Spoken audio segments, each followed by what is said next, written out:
It was a simple September morning in a small town of Dumbrava, Lithuania. The sun was rising and the streets were quiet. 17-year-old girl Kristina, name changed for privacy reasons, woke up and prepared for school. Dumbrava was a relatively peaceful town, with its share of problems, but life continued without major worries.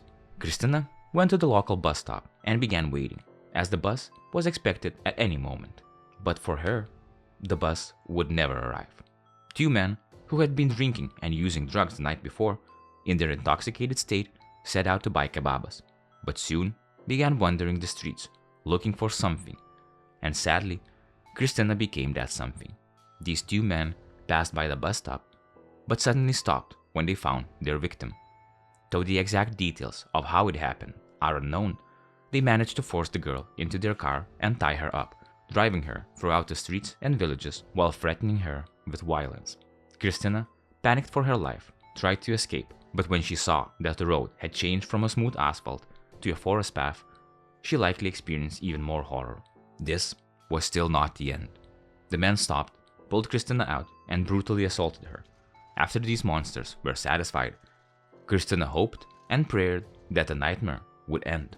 What she didn't know at the moment was that these two monsters would commit such a brutal and senseless crime that it would remain etched in people's memories to this day.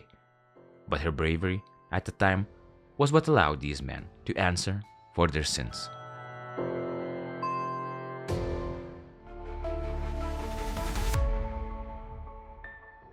Julius Jokubaitis already had a violent past, a man who had long used his anger to unleash violence on his wife, Gintare.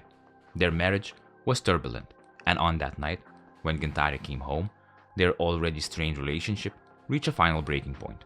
A phone call from a prison friend who accidentally mentioned phone sex triggered Jokubaitis' jealousy. His accusations grew more intense, and in an instant, fists flew. Gintare, unable to react in time, was struck several times, and her nose was broken. Their child, fortunately, was sleeping in another room, unaware of the nightmare happening just a few steps away. Jokubaitis denied this violence, calling it an unfortunate accident, a misunderstanding. But this was not the first time his anger has taken control, and unfortunately, it was not the last. Jokubaitis' criminal history did not end with domestic violence. A few years earlier, when he was only 25, he committed a robbery at a small beer bar on the outskirts of the town. He broke in, stole a cash register containing about 150 litas, and took nearly 40 packs of cigarettes. The bar owner testified in court, explaining how she closed the bar on Saturday afternoon and left with her daughter and son-in-law. They returned an hour later to find the window frame broken and the cash register and cigarettes stolen. She estimated the total loss to be about 750 litas, which she later included in a civil lawsuit against Jokubaitis. However, Jokubaitis denied involvement in the robbery. He claimed that he was living nearby on Liepu Alley at the time. Though he admitted to occasionally visiting the building where the bar was located, he denied being at the scene during the robbery. When the judge pointed out that his fingerprints have been found on a broken window, Jokubaitis offered a weak explanation. "Maybe I accidentally touched it during a previous visit." A poor attempt to redirect suspicion. During the same period, Jokubaitis had already gained a negative reputation for his unpredictable behavior. His neighbors described him as a person who often appeared distant or nervous, and the parties he hosted in his apartment were frequent. These gatherings were filled with noisy guests, some of whom had a very dubious reputation. Jokubaitis' relationship with women were often transactional, with some locals recalling how he entertained women who were only interested in drinks and nothing else. Despite this, it seemed that he had become a local joke. How could such a loser do something so horrible? People asked, when Jokubaitis' name became synonymous with this horrific event. The night before this tragedy, Lithuania celebrated a basketball victory in the European Championship semifinals against Croatia. The streets were filled with joyful people, and Jokubaitis, along with Davidas Antanaitis, another friend, and two women, joined the festivities. After a while, they went to the local bar known as Duobė, where a pint of beer cost only a few litas. The bar was a shelter for those who wanted to drink, and soon Jokubaitis and his group had a quarrel with other patrons. The conflict escalated, and after a brief scuffle, Jokubaitis and his group fled, while another group seemed to follow them, looking like they wanted to teach Jokubaitis a lesson. Although the bar staff had often witnessed similar chaos, they didn't remember Jokubaitis being especially aggressive. The next morning, after more drinking and drug use, Jokubaitis and his group decided to take a break and have a meal, nothing more than kebabs. They drove in Jokubaitis' brother's newly purchased Volkswagen Passat. How they encountered Christina, and until the moment she was located in the trunk, we already know. But the men were determined to cover their tracks, so they decided to silence her forever.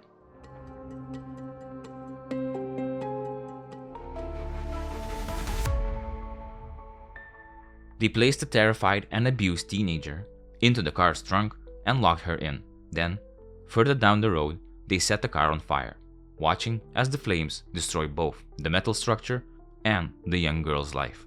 Christina made several calls to emergency services. She tried to describe the situation and where she is, but it was hard to understand, and the line did cut a few times. Her voice was trembling as she described her abduction, the pain she had endured, and now, the worst part. Smoke filling the car. The operator heard her whisper, "I can smell smoke," just before the call ended. The operators desperately tried to reconnect and keep her on the line, but there was only silence. Terrified, Christina was unable to provide her exact location, but she managed to describe the car and the situation. Later reports indicate that the police had between 30 minutes to an hour to respond to her call, but they were unable to locate either the car or her. Emergency services later revealed that the phone Christina had used did not have a SIM card, but the phone was so badly burned that it was hard to verify this claim. The troubling question remains, how did Christina have a phone without a SIM card? Was it hers? If so, why didn't she unlock it with a PIN? And why didn't the operator ask more questions when they noticed the phone lacked a SIM card? It's difficult to say. There is very little information about what truly happened and how many options law enforcement had at the time. The investigation into the brutal crime began immediately, and forensic experts worked tirelessly to gather all the details.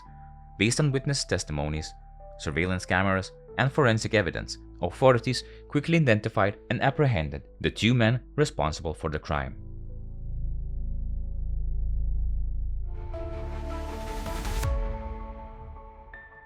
The whole nation watched anxiously as the case was heard in court, where the criminals were charged with kidnapping, sexual exploitation, and the brutal murder of a young girl. Despite their claims of being intoxicated by alcohol and drugs at the time, forensic evidence confirmed that they were fully aware of their actions when they committed the abduction and murder, highlighting just how little humanity they possessed. In the end, both men were sentenced to life imprisonment. The brutality of the crime shocked the entire country, and although justice was served, neither man showed any true remorse. To this day, both perpetrators continue to blame each other, refusing to take full responsibility for what they did. The pain and loss felt by the victims' families and communities will never truly fade. The scars left by these events cannot be erased by prison sentence. The fear that the 17-year-old girl experienced that day will never be felt by these monsters, no matter how much I wish they would feel the same. However, for David Santanaitis, the story didn't end with his sentence. Over time, he began requesting the court to reduce his sentence, trying to present himself as a reformed person.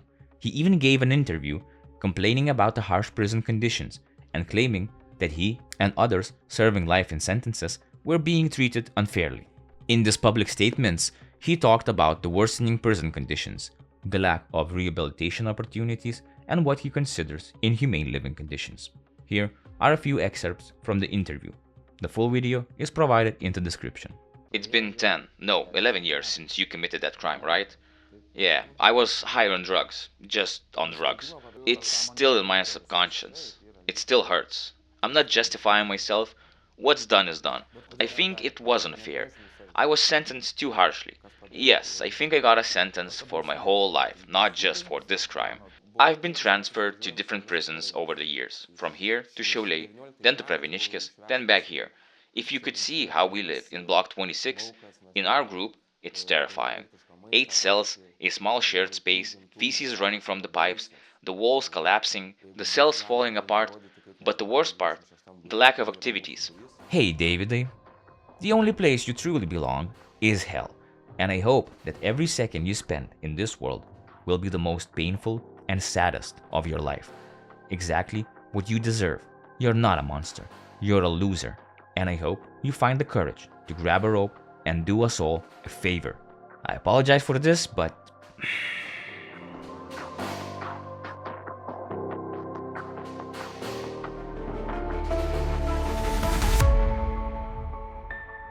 thank you for watching this episode to the end. These kind of stories are difficult to tell, but they remind us of the fragility of life and the importance of seeking justice for those who can no longer speak for themselves.